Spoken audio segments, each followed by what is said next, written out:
الحمد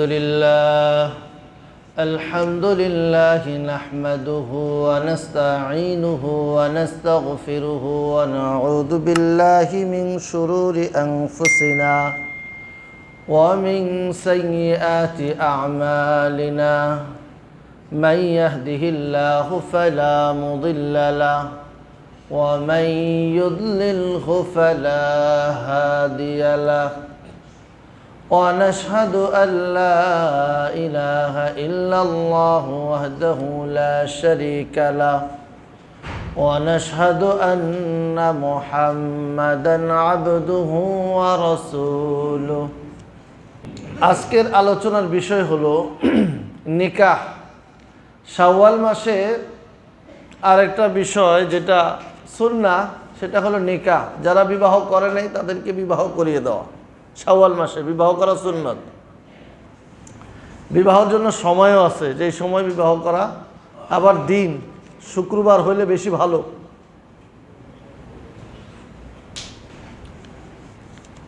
আল্লাহ তাআলা পবিত্র কোরআন মাজিদ ইরশাদ করেন সূরা নিসার প্রথম আয়াত, ইয়া আইয়ুহান নাসুত্তাকু রাব্বাকুমুল্লাযী খালাকাকুম মিন নাফসিন ওয়াহিদা। হে মানব জাতি, তোমরা ওই সত্তাকে, ওই জাতকে ভয় করো যিনি তোমাদেরকে সৃষ্টি করেছেন একটি নফস থেকে, একটি রূহ থেকে বা একটি জান থেকে। সেই নফসটা হলো, জানটা হলো আদম আলাইহিস সালাতু ওয়াস সালাম। কে? আল্লাহ তাআলা প্রথম হযরত আদম আলাইহিস সালাতু ওয়াস সালামকে সৃষ্টি করেছেন। অতঃপর হযরত আদম আলা নবিয়িনা আলাইহিস সালাতু ওয়াস সালাম থেকে আল্লাহ তাআলা হযরত হাওয়াকে সৃষ্টি করেছেন। খালাকাকুম মিন নাফসিন ওয়াহিদা ওয়া খালাকা মিনহা যাওজাহা। তার থেকে তার স্ত্রীকে সৃষ্টি করেছেন। ওয়াবাসসা মিনহুমা রিজালান কাসীরা ওয়া নিসাআ। আর এরপরে এই দুইজনের মাধ্যমে আল্লাহ তাআলা পুরো দুনিয়ায় মানুষ এবং পুরুষ এবং নারী দ্বারা ভরে ফেলছে, দুইজনের সন্তানের দ্বারা।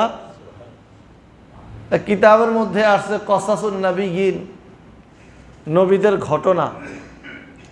এটা ছোট বাচ্চাদের জন্য পড়ার, ছোট বাচ্চাদের গল্পের বই আছে না, সুন্দর। তো আরবিতে একটা বই আছে, কিতাব আছে, কসাসুন নবিয়িন লিল আতফাল, ছোট বাচ্চাদের নবীদের ঘটনা। তারা নবীদের ঘটনা পড়বে, মজা হবে। তো ওখানে লিখছে হযরত আদম আলাইহিস সালাতু ওয়াস সালামকে আল্লাহ তাআলা দুনিয়াতে এখন পাঠায়, তিনি নিজের সন্তানদের দেখাই চিনতে পারবে না। দুনিয়াতে যা আছে সব কার সন্তান? কার সন্তান চিনবে? এত সন্তান, তিনি তো দুনিয়াতে এতগুলো রেখে জানি, কিন্তু এখন যদি আল্লাহ তাআলা দুনিয়াতে পাঠায় দেখে তো চিনতেই পারবে না, কিন্তু এতগুলো হইল কোথায় থেকে? তো আল্লাহ তাআলা হযরত আদম এবং হাওয়ার বৈবাহিক বন্ধনে সন্তান দিয়েছেন, যে সন্তানের মাধ্যমে পুরুষ এবং নারী দ্বারা আল্লাহ তাআলা পুরো দুনিয়াকে ভরে ফেলেছেন।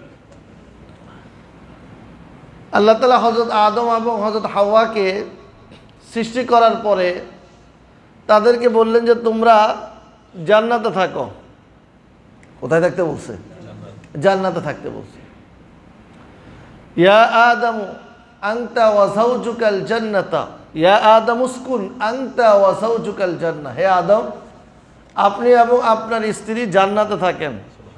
অবস্থানের জন্য, বাসস্থান হিসাবে আল্লাহ তাআলা হযরত আদম এবং হাওয়াকে থাকার জন্য জায়গা দিছে জান্নাত। তাহলে বোঝা গেল একজন মানুষ থাকার জন্য, তারা বৈবাহিক সম্পর্কের পরে তাদের জন্য থাকার জন্য একটা স্থানও দরকার, না থাকবে কোথায়? আলাদা একটা জায়গা দরকার। তো আল্লাহ তাআলা দুইজনকে জান্নাতে থাকতে দিলেন। আনতা ওয়া যাওজুকাল জান্নাহ, তুমি এবং তোমার স্ত্রী জান্নাতে অবস্থান করো।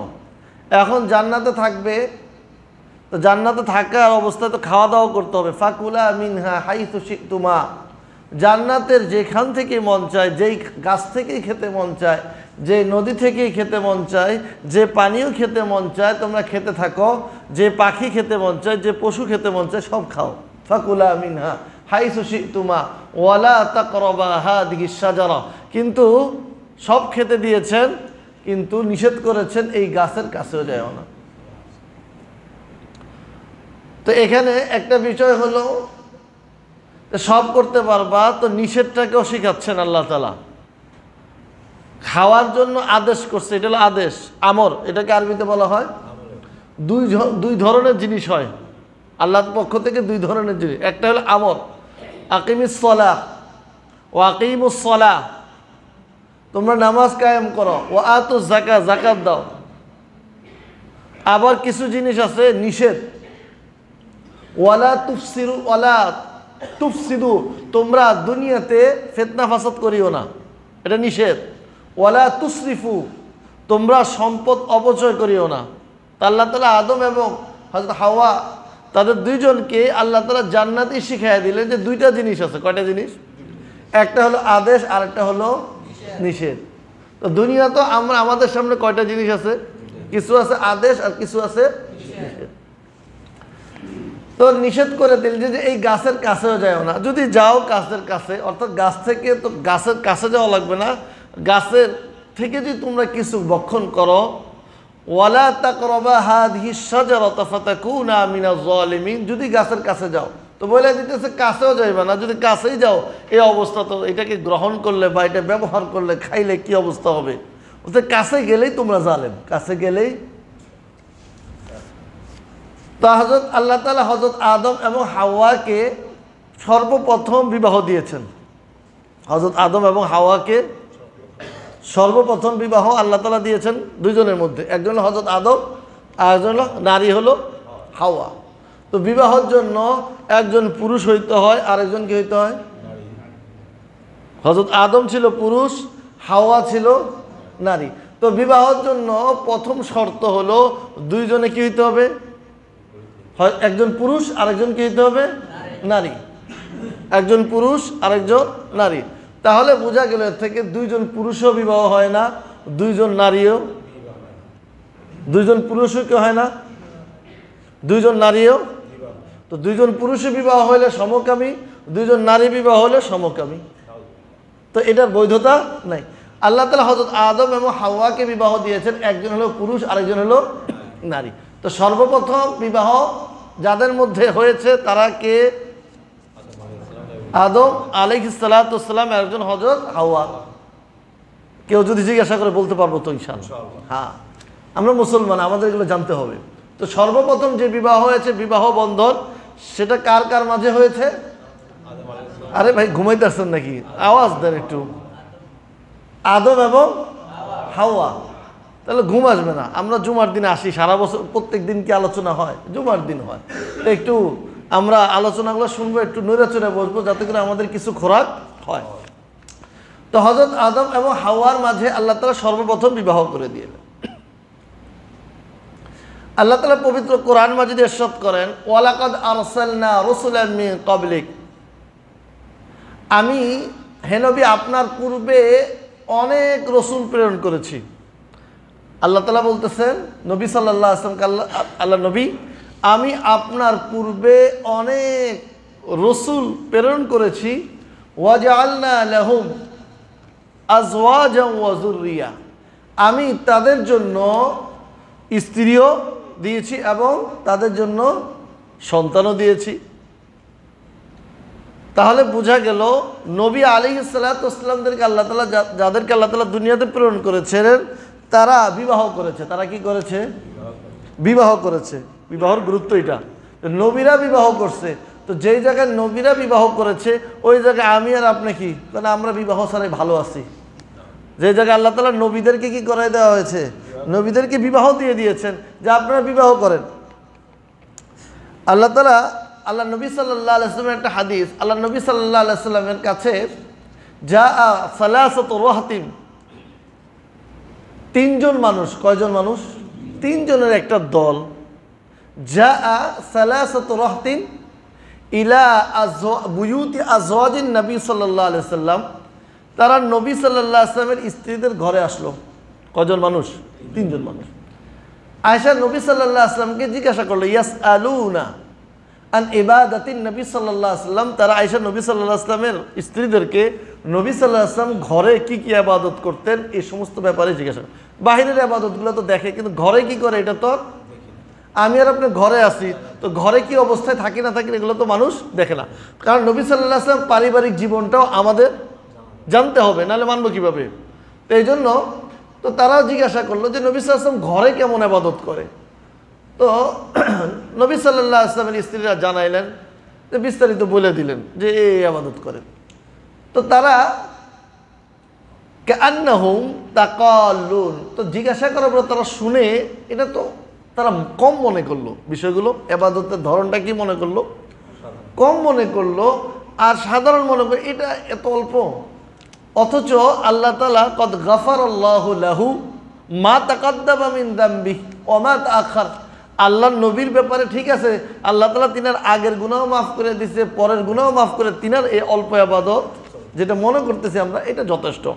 তারা চিন্তা করলো নবী তো তিনি ঘরে থাকা অবস্থায় এত যেগুলো করতেছে, তা আমরা একজন উম্মতি, আমাদের তো গুনাহ মাফও হয় নাই, পূর্বের গুনাহও মাফ হয় নাই, পরের গুনাহও মাফ হয়, তাহলে আমাদের আরও বেশি করতে হবে। তারা কি মনে করলো, তা আমাদের তো আরও বেশি করতে হবে, কারণ আল্লাহ তাআলা নবীর গুনাহ আগের গুনাহও মাফ করে দিয়েছে, পরের গুনাহও মাফ করে দিয়েছে, তাহলে তো আমাদেরকে আরও বেশি করতে হবে, কারণ আমাদের আগের গুনাহও মাফ হয় নাই, পরের গুনাহও মাফ হয় না। তারা তিনজন চিন্তা করলো কি করা যায়। আনা, তো তাদের মধ্যে থেকে একজন বলল আনা উসল্লি লাইলা আবাদান, আমি সব সময় রাত্রে নামাজ পড়বো, ওয়ালাম আরকুদ, আমি রাত্রে ঘুমাবো না। একজন কি করলো, তিনজন, তো তিনজনের মধ্যে একজন বলল আমি সারা রাত সব সময় নামাজ পড়বো, আমি ঘুমাবোই না। এরপরে দ্বিতীয়জন বলল ও আম্মাল আখর, দ্বিতীয়জন বলল আনা আসুমুদ্দাহার ফালা আফতুরু, আমি সব সময় রোজা রাখবো, প্রত্যেক দিন। 5 দিন তো রোজা রাখা যায় না, কয়দিন, কয়দিন, কোন কোন দিন, 2 ঈদের 2 দিন, আর রোজা কোরবানি ঈদের পরের 3 দিন, হইলো কয়দিন? একবার আল্লাহর ওলি কয় ঈদের দিনে আমি রোজা রেখেছি, আমার মতো আল্লাহর ওলি কেউ আছে? তো হইলো মানে কোরআন সুন্নাহ না জানা আল্লাহর ওলি, তো সে ওলি হইতে পারবে? কোরআন সুন্নাহ জানতে হবে না, নাহলে ওলি হইলো কিভাবে? তো রোজা রাখতে পারবে না কয়দিন? 5 দিন। এক হইলো রোজার ঈদের 1 দিন আর কোরবানি ঈদের 4 দিন। এই 5 দিন হলো আল্লাহর পক্ষ থেকে বান্দাকে মেহমানদারি করা হয়। কি করা হয়? আল্লাহর পক্ষ থেকে বান্দাকে মেহমানদারি করা হয়। রোজার ঈদের দিন আমরা 1 মাসের রোজা রেখেছি, এখন আল্লাহ তাআলা হুকুম দিয়েছে খাও, রোজা রাখার কোনো সুযোগ নেই, আজকে খাইতে হবে তোমার। কি করতে হবে? রোজার ঈদের দিন 1 মাস আমার জন্য খাওয়া ছাড়ছো, আজকে তোমাকে খাইতে হবে। আর কোরবানি ঈদের দিন তুমি আমার নামে পশু জবাই করেছো, এইটা তুমি, কারণ আমি পূর্ববর্তী উম্মতের জন্য এই পশুটা হালাল করি না, আমি তোমাদের জন্য হালাল করছি, এটা আমার পক্ষ থেকে মেহমানদারি। তো কোরবানি ঈদের 4 দিন খাওয়া যাবে না। তো সে নিয়ত করলো যে আমি সব সময় রোজা রাখবো। তো দ্বিতীয়জন গেল এক, তো প্রথমজন বললো সারা রাত নামাজ পড়বে, আর দ্বিতীয়জন হলো কি বললো সবসময় রোজা রাখবে। তৃতীয়জন বললো ও আনা আতাজিলুন নিসা ফালা আতাজাওয়াজু, আমি মহিলাদের কাছেই যাব না, অর্থাৎ আমি বিয়েই করব না। তৃতীয়জন কি বলে ফেললো যে আমি মহিলার কাছে যাব না, অর্থাৎ আমি বিবাহই করব না। তো নবী সাল্লাল্লাহু আলাইহি ওয়াসাল্লাম ঘরে আসলেন, আসার পরে তাদের এই বিষয়গুলো শুনলেন যে তারা কি কি বলে গেছে না বলে গেছে। তো ঘরের ওনারা মহিলারা বললো যে 3 জন মানুষ আসছিল, তারা এসে আপনার ঘরের ইবাদত সম্পর্কে শুনছে, শোনার পরে তারা এই কথা বলে গেছে। একজন তো বলছে পুরো রাত্র নামাজ পড়বে, আর একজন বলছে সবসময় রোজা রাখবে, আর একজন বলছে যে বিয়েই করবে না। তা আল্লাহ নবী সাল্লাল্লাহু আলাইহি ওয়াসাল্লাম ঘর থেকে বাইর হলেন, ওই 3 জনকে খুঁজে বাইর করলেন, বললেন আনতুমুল্লাযী ক্বালু কাযা কাযা, তোমরা কি ওই সমস্ত ব্যক্তি, কুলতুম কাযা ওয়া কাযা, তোমরা যে এই কথাগুলো বলছো। তো সাহাবায়ে কেরাম বলল নাহনুল্লাযী কুলনা কাযা ওয়া কাযা, আল্লাহ নবী আমরা ওই সমস্ত মানুষ যারা এই কথাগুলো বলছি। নবী সাল্লাল্লাহু আলাইহি ওয়াসাল্লাম তাদেরকে বললেন আল্লাহি লা আখশাকুম লিল্লাহ, আমি তোমাদের থেকেও বেশি আল্লাহকে, আমি তোমাদের থেকেও বেশি কাকে ভয় করি? আমি আল্লাহকে তোমাদের থেকেও বেশি ভয় করি। ও আতকাকুম, আমি তোমাদের থেকেও বেশি আল্লাহর ব্যাপারে, আমি তোমাদের থেকেও বেশি, একটা বললেন আল্লাহকে ভয় করি, দ্বিতীয় নাম্বার একই আতকাকুম তো ভয় করা। যে আমি আল্লাহকে তোমাদের থেকে বেশি ভয় করি এবং আল্লাহকে আমি তোমাদের থেকে বেশি ভীতি করি। তো আমার থেকে বড় পরহেজগার তোমরা না। নবী সাল্লাল্লাহু আলাইহি ওয়াসাল্লাম কি বললেন? আল্লাহকে আমি তোমাদের থেকে বেশি ভয় করি, আর আমি রাতে নামাজও পড়ি, রাতে ঘুমায়ও। ওয়ানা উসল্লি লাইলা ও আরকুদু, আমি রাতে নামাজও পড়ি, রাতে ঘুমায়ও। ও আসুমু ও আফতির ও উফতিরু, আমি রোজাও রাখি, আবার আমি রোজাও ছাড়ি। ও আতাসাউওয়াজুন নিসা, আমি বিবাহ করেছি। আমি কি করেছি? তো তোমরা তো আমার থেকে বেশি আল্লাহকে ভয় করো না, আমি আল্লাহকে তোমাদের থেকে বেশি ভয় করা সত্ত্বেও এই কাজগুলো করি। তো তোমরা যে এই জিনিসটা করেছো, এই জিনিসটা কি না? ঠিক না। তোমরা রোজাও রাখো, আবার রোজাও ছাড়ো, রাতে নামাজও পড়ো, আবার রাতে ঘুমাও। তো রাতে কিছু সময় নামাজ, শেষ রাতে উঠে তাহাজ্জুদ, রাতে শুরুর ভাগে ঘুমাও। আবার আমি বিবাহ করেছি, তোমরাও কি করো? বিবাহ করো। নবী সাল্লাল্লাহু আলাইহি ওয়াসাল্লাম পরে বললেন, ফামান রাগিবা আন সুন্নতি ফালাইসা মিন্নি, যে ব্যক্তি আমার সুন্নত থেকে মুখ ফিরায় সে আমার উম্মতি না। এই জন্য বিবাহ এটা অত্যন্ত গুরুত্বপূর্ণ একটা কাজ, বিবাহ করা। কিন্তু আমরা বিবাহকে অনেক কঠিন বানায় ফেলছি। বিবাহকে কি করছি আমরা? কঠিন বানায় ফেলছি। তো বিবাহ যখন কঠিন হয়, তখন যেই সমাজের মধ্যে বিবাহ কঠিন হয়, ওই সমাজের মধ্যে জিনা বেবিচার সহজ হয়ে যায়। বিবাহ কঠিন যখন হয়েছে, জিনা বেবিচার, বিবাহ যখন কঠিন করলাম তখন কোনটা সহজ হয়ে গেল? ব্যভিচার সহজ হয়ে গেল। আকওয়ালে সাহাবা ইকরামের একটা কথা পাওয়া যায় কিতাবের মধ্যে। তিনারা বলেন, ওয়ালামু ইন্না জিনা কদ ফাশা, জেনে রাখো আন্না জিনা কদ ফাশা, যখন ব্যভিচার সমাজের মধ্যে ছড়ায় পড়বে তাহলে তোমরা একটা জিনিসের অপেক্ষা করো, ফালামু আন্নাল ওয়াবা কদ ফাশা, তাহলে তোমাদের মধ্যে মহামারী ছড়ায় পড়বে। কি ছড়ায় পড়বে? তো যখন জিনা ব্যভিচার সমাজের মধ্যে ছড়ায় পড়বে, তো সাথে সাথে আরেকটা জিনিস ছড়ায় পড়বে, সেটা কি? মহামারী ছড়ায় পড়বে। তো মহামারীর তো কোনো কি হয় না, ওষুধ আছে? যৌন সংক্রান্ত যে সমস্ত রোগগুলোর কথা শোনা যায়, এগুলোর ওষুধ পাওয়া যায়? তো এগুলো কেন হয়েছে? অশ্লীলতা, বিবাহ বহির্ভূত সম্পর্কের কারণে এই সমস্ত রোগ বালাইগুলো হচ্ছে। আর যেগুলোর কি নাই? ওষুধ নাই। আল্লাহ তাআলা আমাদের সবাইকে হেফাজত করুন। তো যেটা বলতেছিলাম, তো বিবাহ করা এটা নবীরা করেছে, সাহাবা ইকরামদেরকে আল্লাহর নবী সাল্লাল্লাহু আলাইহি ওয়াসাল্লাম আদেশ করেছেন। আব্দুল্লাহ ইবনে মাসউদ সাহাবী রাদিয়াল্লাহু আনহু তিনি বলেন, আল্লাহর নবী সাল্লাল্লাহু আলাইহি ওয়াসাল্লাম যুবকদেরকে বলেন, ইয়া মাশারাস শাবাব, ইয়া মাশারাস, যুবকদেরকে বলতেছে, হে যুবকরা, মানিস্তাতা মিনকুমুল বাআতা ফালইয়াতাযাওয়াজ, তোমাদের মধ্যে যাদের সামর্থ্য আছে বিবাহ করা, অর্থনৈতিক সামর্থ্য আছে, আবার তোমাদের শারীরিক সামর্থ্য আছে, দোনোটাই আছে, তাহলে ফালইয়াতাযাওয়াজ, তুমি বিবাহ করে নাও। এখন শারীরিক এবং অর্থনৈতিক দুইটাই থাকতে হবে, আর্থিকভাবেও সে সামর্থ্যবান থাকতে হবে। এখন আমাদের সমাজের মধ্যে একজন মানুষ আর্থিকভাবে সামর্থ্যবান, আমরা ধরি কোনটা? সে নিজের পায়ে দাঁড়াইতে হবে। তো সেই নিজের পায়ে দাঁড়াইতে দাঁড়াইতে সে তো বুড়া হয়ে যেতে, তার দাঁড়াবে কোন সময়? একজন মানুষ বিবাহ করার জন্য তার কি লাগে? এখন আমরা যদি মনে করি আমার প্রত্যেক মাসে 1 লক্ষ টাকা লাগবে, বিবাহ করতে পারবো? আমি যখন বিবাহ করছি তখন আমার মাসিক আয় ছিল মাত্র 7,200 টাকা। কত টাকা? আপনারা তো আসমান থেকে বলবেন, বিয়ে শাদী করছে কেমন হুজুরে? কত টাকা আয় ছিল? 7,000। হুজুর আপনার সম্পদের মধ্যে বরকত আছে, তা আমারটা আপনি নেন, আপনারটা আমার দেন। বিবাহ যখন কেউ নিয়ত করে, আল্লাহ তাআলা পবিত্র কোরআন মাজিদের মধ্যে ইরশাদ করেন, কেউ যদি বিবাহ করে আল্লাহ তাআলা তাকে ইউগনিহুমুল্লাহ, আল্লাহ তাআলা তাকে ধনী বানায় দেয়। আল্লাহ তাআলা তাকে কি বানায় দেয়? তো বিবাহ যখন, আমরা যদি চিন্তা করি আমার তো মাসে 1 লাখ টাকার নিচে আমি বিবাহ করতেই পারবো না, তো এটা আপনার মনের চিন্তা। আপনার 1 লাখ টাকা লাগবে কেন? এটা তো আপনার মনে বানাইছেন। বিবাহ করতে কি 1 লাখ টাকা লাগে? বিবাহ করতে কি লাগে না? আমরা যেটা মনে করতেছি এটা হলো আপনার মনের চাহিদা, আমি চলতে পারবো না। আপনাকে প্রত্যেক দিন এত ভালো খাবার দাবার খাইতে কে বলছে? আপনাকে এত দামি দামি পোশাক পরতে কে বলছে? আপনি সাধারণভাবে পড়েন, আপনি সাধারণ খান, আপনি সাধারণ জায়গায় থাকেন, বিবাহ করতে টাকা লাগবে তো?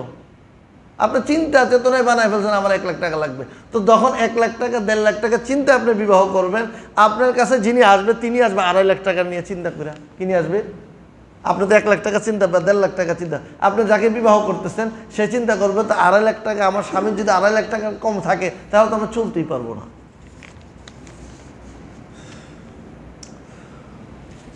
তো এটা হলো আমাদের মন মানসিকতা পরিবর্তন করতে হবে। তো বিবাহের জন্য এত একজন পুরুষ সে আরেকজনকে চালাইতে পারে, একজন নারীকে নিয়ে চলতে পারে, কোনোভাবে তাদের প্রয়োজন পুরা হয়, এইভাবে চলতে পারলে এটা হলো সামর্থ্য।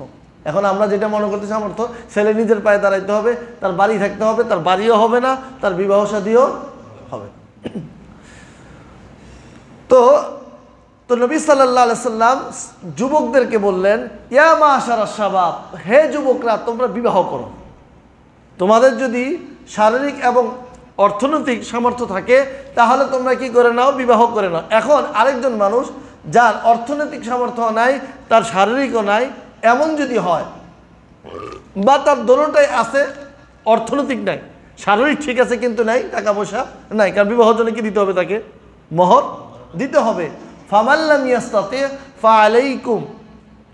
ফাআলাইহি বিসওম ফাইন্নাহু বিজাওন। এখন একজন মানুষ সে তার টাকা পয়সা আছে কিন্তু তার কাছে টাকা পয়সা নাই, কিন্তু সে শারীরিকভাবে সক্ষম, এই ব্যক্তি সে এখন বিবাহ করতে পারতেছে না। কিসের কারণে? কারণ বিবাহের জন্য কি লাগবে? মোহর লাগবে, থাকার জায়গা লাগবে, এতটুকু তার কাছে নাই। তাহলে এখন এই ব্যক্তি কি করবে? তার জন্য তার চিকিৎসা হলো সে রোজা রাখবে। কি রাখবে? ফাআলাইহি বিসওম। কারণ রোজার মাধ্যমে মানুষের শাহওয়াত কি হয়ে যায়? দুর্বল।